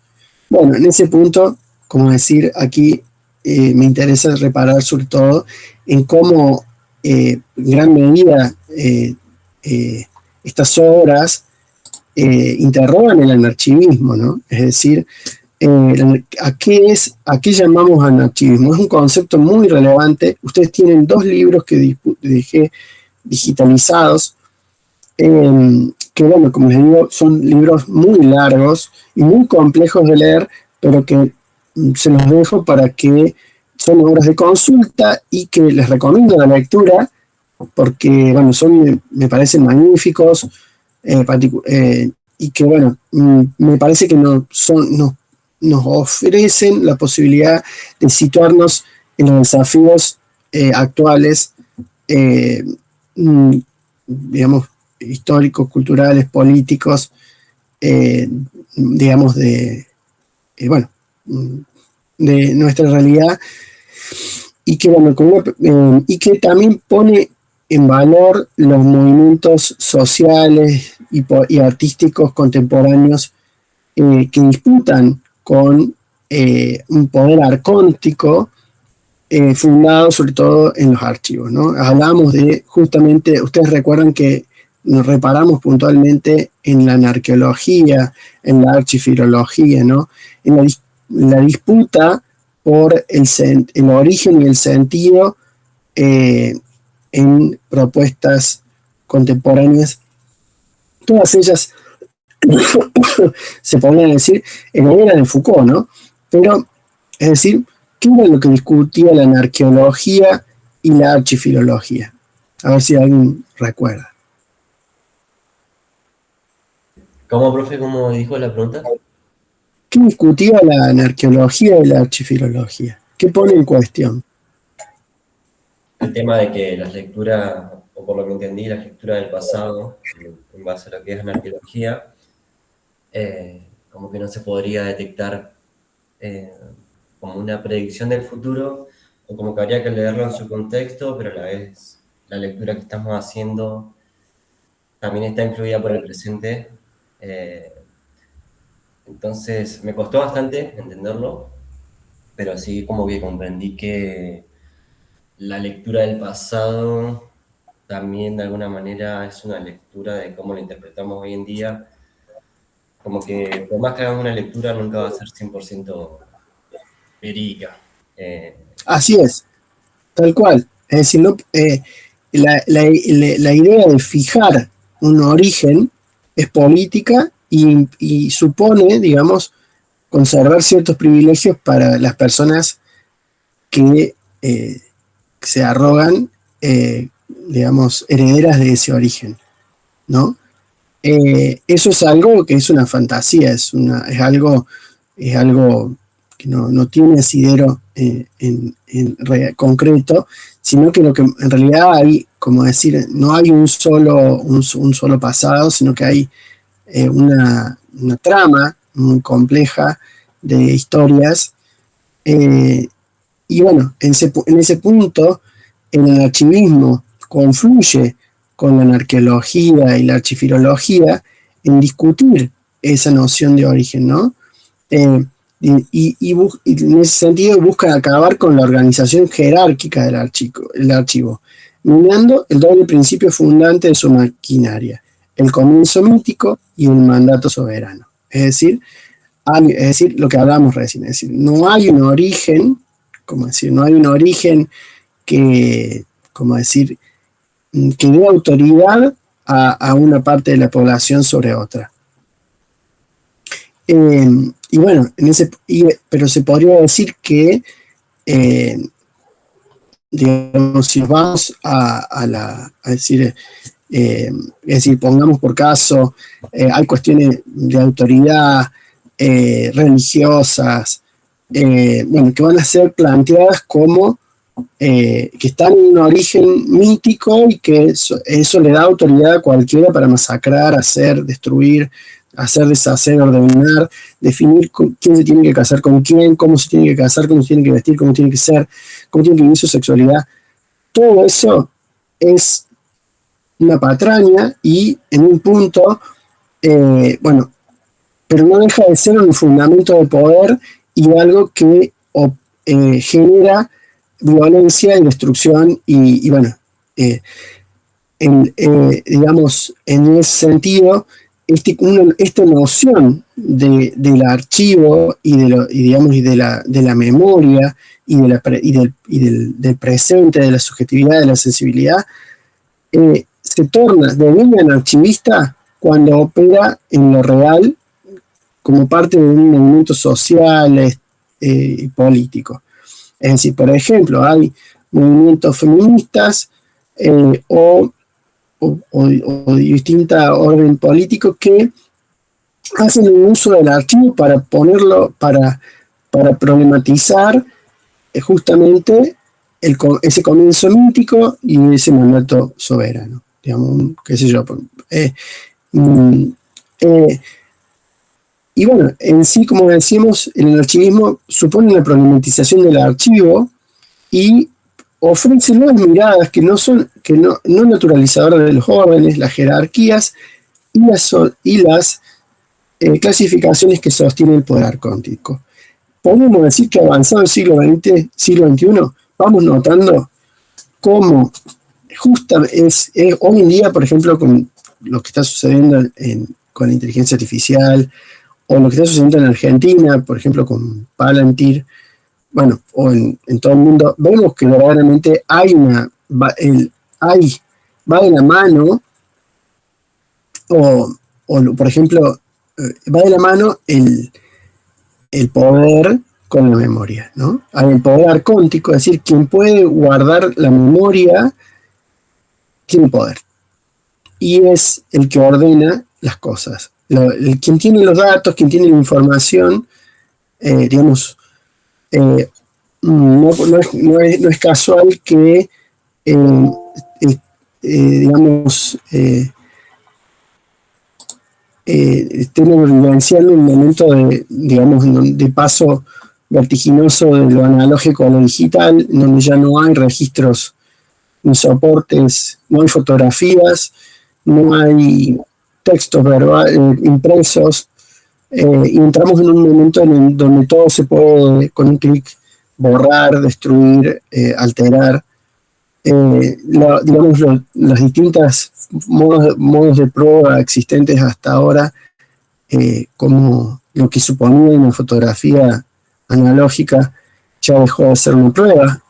Y bueno, esto nos enfrenta a un futuro incierto en donde todo se puede como alterar o redefinir o reformular o borrar. Y bueno, es decir, el arte, en gran medida, mucho de las artes mediales, supone, digamos, una pregunta, una interrogación que procura desmontar estos registros, o también los regímenes de ordenamiento sensorial con los cuales percibimos lo real, o que modelan los diversos modos de vida en un espacio-tiempo, ¿no? Y eso hace, digamos, da lugar, digamos, como en cuanto a la intervención creativa del arte, a reinventar, digamos, a operar estéticamente en la reinvención del medio cultural que habitamos, ¿no? ¿Me explico? No es casual que, por ejemplo, por tanto, ya vamos a ver, tanto Andrés Maximiliano Tello como Flavia Costa, digamos, una de sus propuestas, digamos, porque no es que, digamos, una de sus propuestas era, digamos, que hace unas décadas, digamos, hará unos 6 años, en 2021, pongamos por caso entre el 2018 y el 2022, tanto, bueno, todavía Flavia Costa lo plantea, pero digamos, en estos años se está planteando, es necesario que Latinoamérica tenga una estrategia que no sea, digamos, como decir, digamos, contrario, digamos, a este neocolonialismo del poder arcóntico, ¿no? de las, digamos, contrario al extractivismo de datos y a la mentalidad algorítmica, que implicaba sobre todo, por ejemplo, tener servidores propios y tener una estrategia, digamos, defensiva, emancipadora y activa, digamos,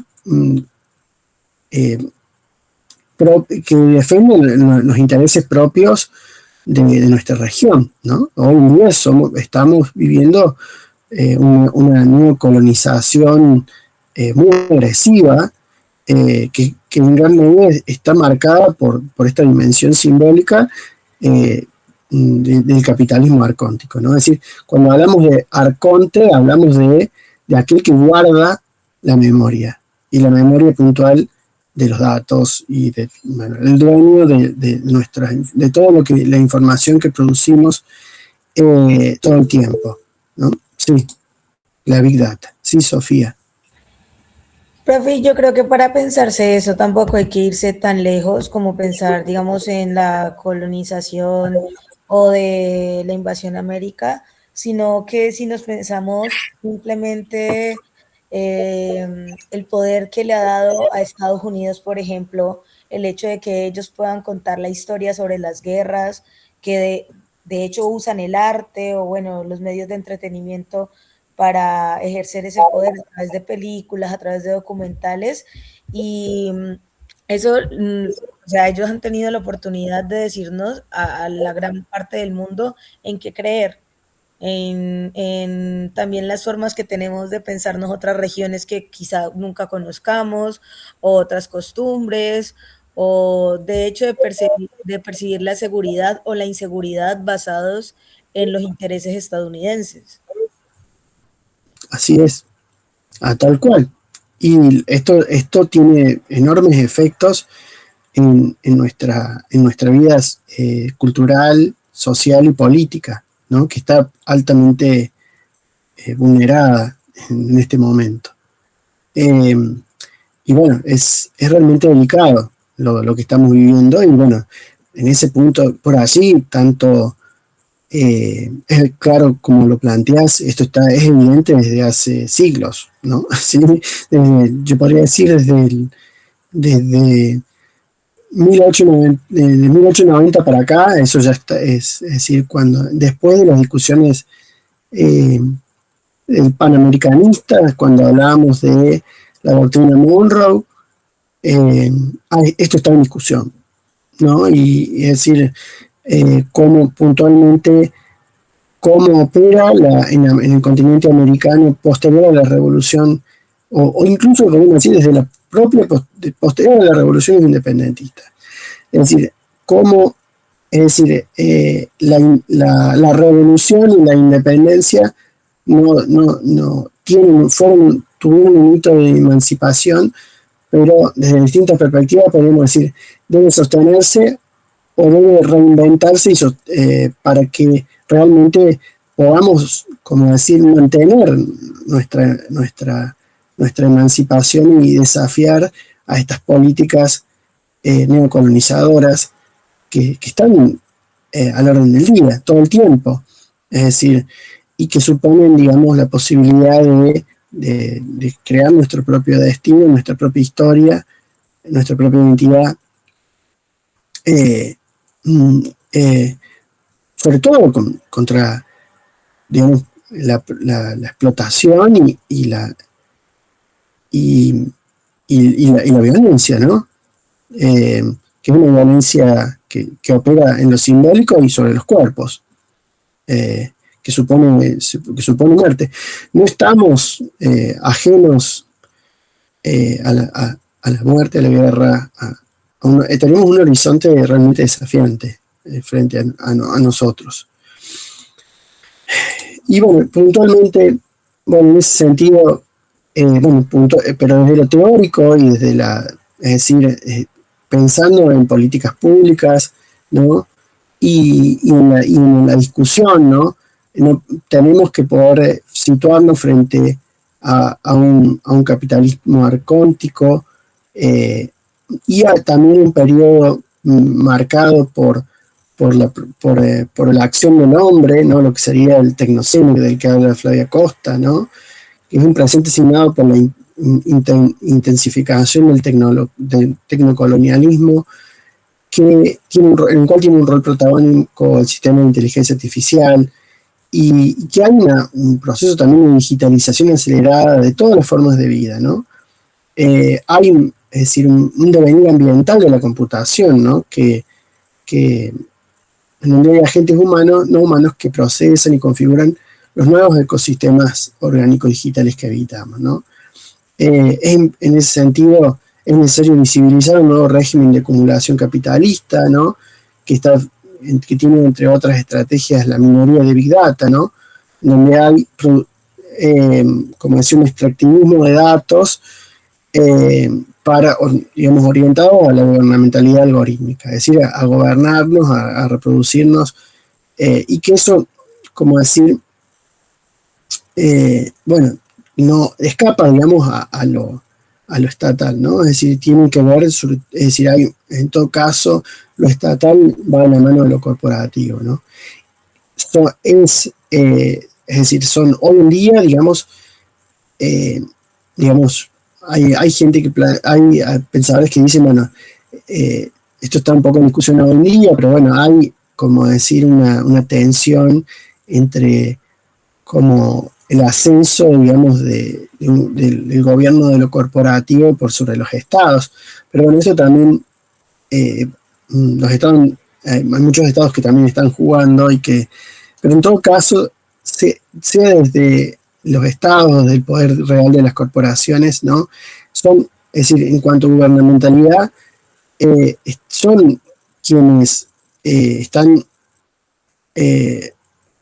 son aquellos que se encargan de definir y reproducir, ¿no?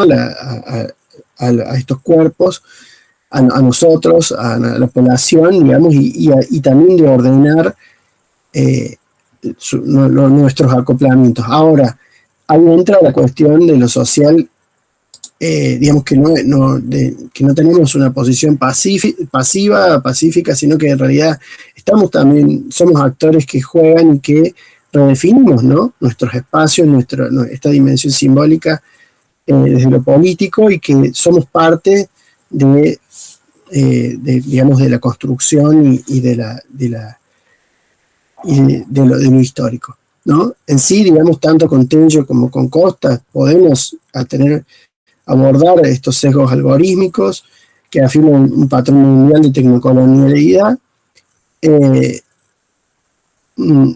y la optimización sin fin de los medios de explotación, y colaborar, construir de nuestra parte una concepción de colonial a través del pensamiento de acción, ¿no? Que es lo que propone el anarchivismo o que también propone Costa. Es decir, desde el arte y desde lo político actuar para repensar y recrear en este medio naturcultural, o propiamente también las inteligencias artificiales, ¿no?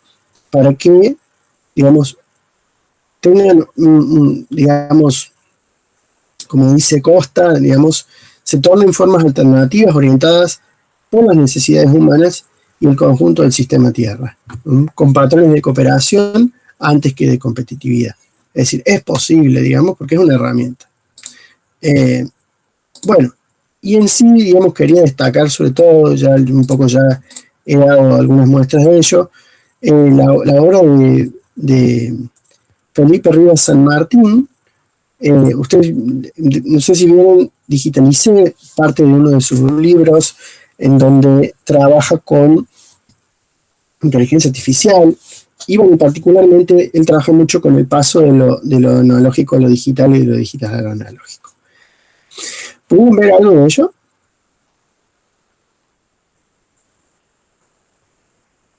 ¿No? Bueno, él trabaja mucho con tecnologías de la memoria. Fíjense, aquí también trabaja mucho con QR, o trabajó, va siempre atento a las novedades. Por ejemplo, en esta obra, él hace un QR con retratos de desaparecidos. Esta obra del 2013 de Felipe Rivas San Martín. Felipe Rivas San Martín ya vamos a ver, también ha trabajado con la generación de imágenes de inteligencia artificial, compone una suerte de tecnobarroco, ¿no? Donde, digamos, disputa con distintas formas del tecnocolonialismo. La obra más destacada, más recordada de él, es Un archivo inexistente, que es del 2022 y que se edita como libro en el 2024, que es este libro que está acá, no sé si se ve. ¿Lo ven? Bueno, este libro, ustedes tienen algunas parte de este libro lo tienen allí digitalizado en el aula. Bueno, puntualmente, es interesante situarlo, ¿no? Porque, bueno, Andrés Maximiliano Tello Felipe Rivas San Martín es contemporáneo de Andrés Maximiliano Tello, ambos son chilenos, se conocen, y además son contemporáneos. Perdón, tengo acá un pequeño problema técnico. Ambos son, se conocen, tienen es decir, Felipe Rivas San Martín es de 1982, Maximiliano Tello también tienen la misma edad, son los dos chilenos, se conocen personalmente, y podríamos decir, la obra de Felipe Rivas San Martín dialoga plenamente con el archivismo de Andrés Maximiliano Tello. Incluso en uno de los libros de Andrés Maximiliano Tello que él compila y que reúne textos de Rivas San Martín, de Flavia Costa, lleva en la tapa una de las obras de código queer de Felipe Rivas San Martín, que se llama No me mires, que es esta misma, por acá está, esta que está acá, que muestro aquí. Bueno, todas ellas puntualmente, digamos, en sintonía con el abordaje en el archivismo de Andrés Maximiliano Tello, compone una poética tecnobarroca en la que el archivo es instrumento del activismo sexo-disidente frente a un contexto de expansión y diversificación instrumental de la gubernamentalidad algorítmica. Bueno, tiene un libro que se llama Internet Mon Amour, también, que es también muy interesante, que es un texto más teórico, en donde él, digamos, explica plenamente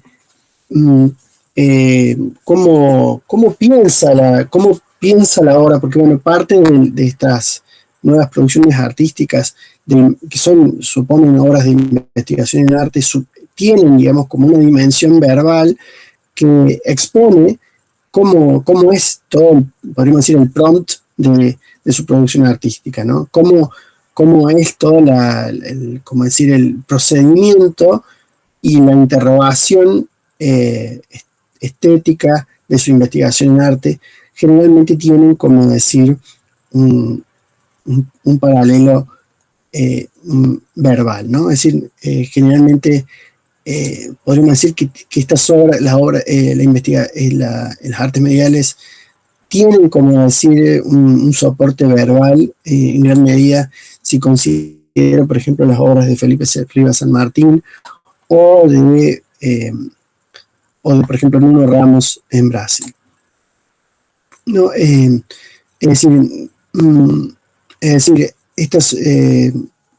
hay una interrogación anartística de investigación en arte, en donde, por ejemplo, como es el caso de Infecciones queer, ¿no? En donde se explora, digamos, el traspaso de lo digital a lo analógico y de lo analógico a lo digital, como ser, por ejemplo, las pinturas de interfaz, ¿no? En donde, como ustedes ven, digamos, se pinta con óleo como decir, las interfaz de un explorador. Digamos,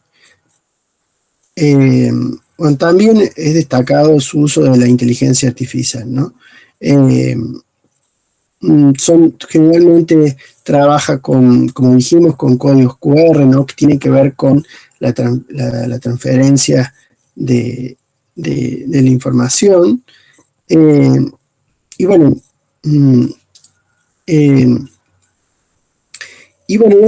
es decir, creo que una de las cosas interesantes, como les decía, es reparar, sobre todo en el libro, en la propuesta de un archivo queer inexistente, que después viene a llamarse un archivo inexistente, en el que hace uso de inteligencia artificial para crear un archivo de fotografías antiguas, documentos alterados y virales de una afectividad queer de 100 años atrás, ¿no? También hay otro proyecto que también es muy interesante, que se llama Imaginación Algorítmica, que se llama Los Errores de Goya, en donde también hace un uso de inteligencia artificial para el análisis de las obras de Goya, y que después, digamos, decantan en una pintura al óleo, con óleos. Puntualmente, es interesante cómo, digamos, les recomiendo mucho la lectura de este libro, de estos capítulos, porque muestra cómo se piensa el archivo y esta intervención anarchivista del archivo al crear como un repertorio de imágenes de afectividad queer que no existen. Es decir, de personas que no existen, pero digamos, no concretamente, pero que elabora o diseña la inteligencia artificial. Puntualmente porque podríamos decir, con ella, digamos, desafía ciertos estereotipos, digamos, lo que es, digamos, de la misma programación de la inteligencia artificial, y a su vez opera sobre la memoria digamos, histórica y fotográfica.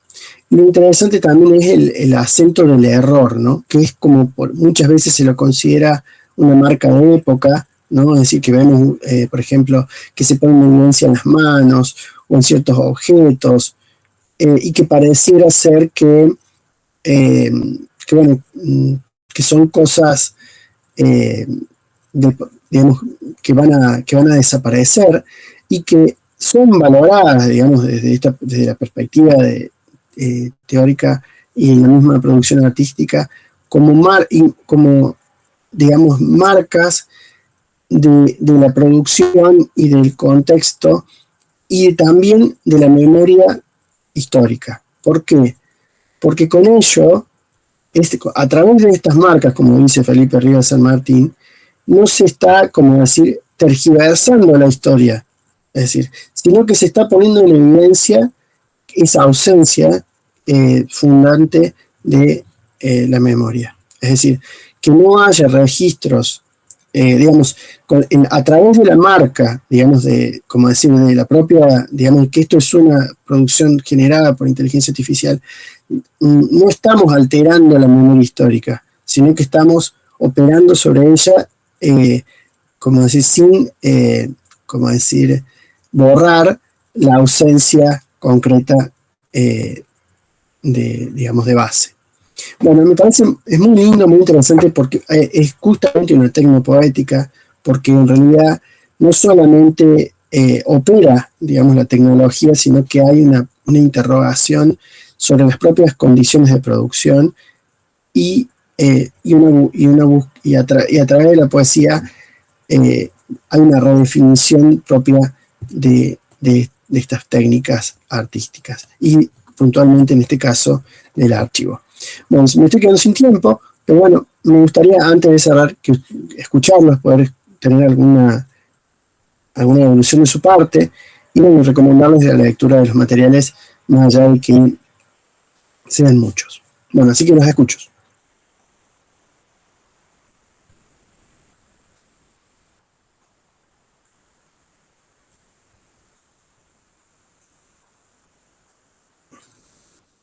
¿No hay ningún comentario? Profe, yo tengo una duda, pero más que nada con el tema del trabajo final. Sí. ¿Cuándo más o menos va a estar las consignas? Las consignas van a estar hoy. ¿Hoy?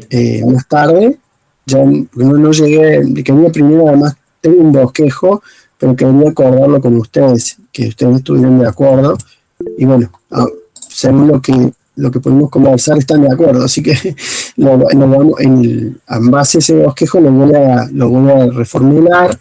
En sí, digamos, ustedes van a tener en esa consigna, por ejemplo, el hipervínculo al proyecto IRIS o para que como referencia, y la idea es, como decíamos, hacer como una entrada en donde ustedes puedan recomendar la producción de alguna obra, una tecnopoética, algún autor, y que, bueno, esto que consideren que sea pertinente para las artes, para, digamos, como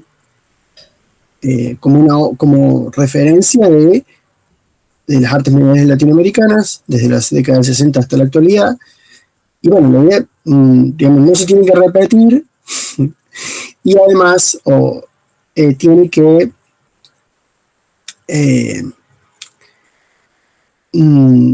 asociarse a algo que ya hemos visto. Pueden hacer uso de bibliografía para su fundamentación, que ya hemos visto también, es decir, por ejemplo, el libro de elogio del Low Tech me parece que puede ser un buen insumo para contextualizar. Y bueno, va a tener también una extensión, yo creo que no más de 1200 palabras. Genial. Va a poder hacerse también de manera audiovisual. Y bueno, pueden usar fotografías, hipervínculos, lo que les resulte pertinente para llevarlo a cabo. Bien, y profe, también tengo la pregunta en cuanto a las notas del primer trabajo, no sé si ya las mandó. En realidad, lo que hice fue, en cada uno de sus trabajos, tienen van a encontrar la calificación y una devolución cualitativa. Tienen una breve exposición que fundamenta la nota. Y aquellos que no han recibido la devolución tienen que ver con que lo han entregado fuera de plazo, o hay una alumna, que no recuerdo ahora el nombre, que estaba bloqueado el archivo y no podía entrar. Así que eso, lo voy a corregir en el transcurso de la semana. Gracias, profe. Y si pongamos por caso, los trabajos presentados no alcanzan la nota, no lo presentaron en el primer trabajo, o no alcanzan el 7 para la promoción, quieren recuperarlo, bueno, va a haber un recuperatorio en 15 días que va a ser presencial, y bueno, eso. Para el día 27, digamos, creo que es sábado 27, ya tendrían que estar todas las notas. Eso espero. O en el transcurso de la semana siguiente, cuando pueda corregir en los recuperatorios.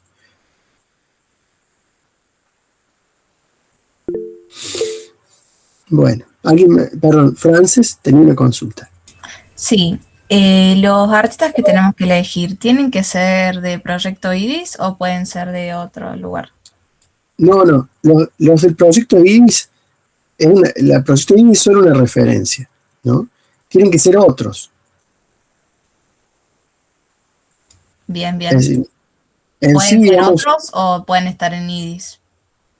lo ideal sería que no estén ahí. Bien, bien. Lo ideal sería, me encanta, lo que me parece pertinente sería que ustedes encuentren algo que consideren que sea relevante, pero bueno, si lo pueden también sacar de ahí, pero bueno, la idea es justamente, como decía la compañera, recuperar lo que pueda, digamos, incorporarse a esta constelación y que no lo hemos mencionado por falta de tiempo, ¿no? Porque bueno, hacemos un recorte puntual, por ejemplo, decimos, bueno, yo elegí a una cineasta paraguaya para trabajar la dictadura, digamos, latinoamericana con un cortometraje. Pero tenemos un montón de producciones de artes mediales de enorme calidad en Argentina sobre esta temática. Entonces, bueno, como decía la compañera, ¿por qué no los mencionamos? Por una cuestión de falta de tiempo y por privilegiar el enfoque latinoamericanista, pero esta sería la oportunidad de decir, bueno, esta compañera que me señalaba esto, decir, bueno, esta sería la oportunidad, bueno, me voy a ocupar de esto. Y a otro, por ejemplo, bueno, no trabajamos, por ejemplo, bioarte y en las artes mediales, que tienen mucho, por ejemplo, qué sé yo, bueno, hay muchos artistas que quería trabajar y que no llegué, pero bueno, si les interesara eso también se puede trabajar. Bueno, esa es la idea, ¿no? Tiene que estar fundamentado.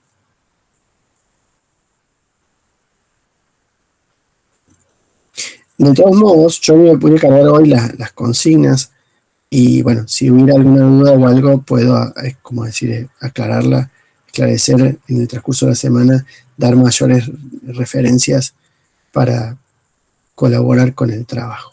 Les agradezco también los comentarios porque me ayudan mucho a dar mayores precisiones en la consigna.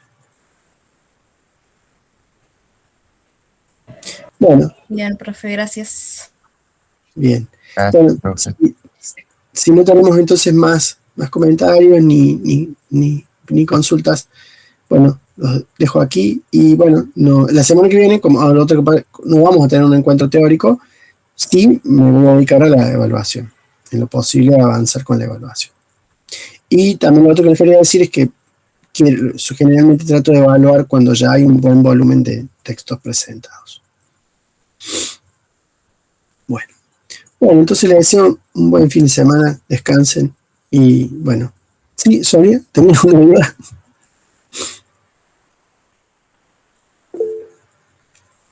No, Bueno. no, quería contar porque estoy trabajando. Ah, bueno. Bueno, nos vemos. Chao, chao. Chao, profe. Chao.